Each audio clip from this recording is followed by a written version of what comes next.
Hi, I'm Doug Backinger with Caster Concepts, and I'm here today to answer more of your caster questions.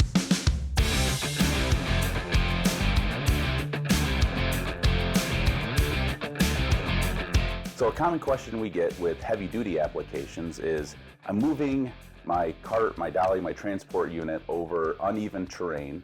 What options do I have with my casters to help absorb some of this uneven terrain and have less shock loading on whatever I'm trying to carry? So really we look at this from three main aspects. The first thing we look at is the wheel. So it's the most obvious one.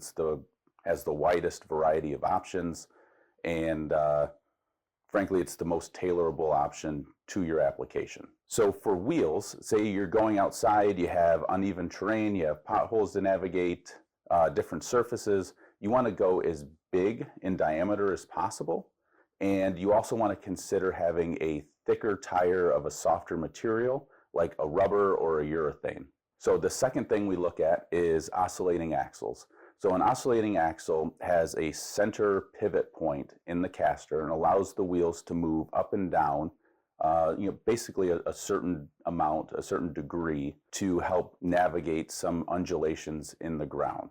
So this is good for, like hard packed gravel, asphalt that might have some dips in it, but might not be enough if you have like big potholes or big obstructions that you have to go over. And then the third thing that we'd look at is adding shock absorption to the caster rig. This would be like a spring-loaded caster, and basically you can do spring loads as light as a few hundred pounds, and we've done them up to, say, 100,000 pounds.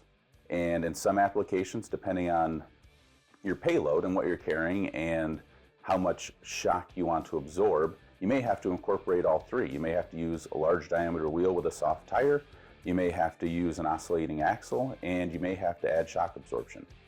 This is Doug Backinger with Caster Concepts. Thanks for watching.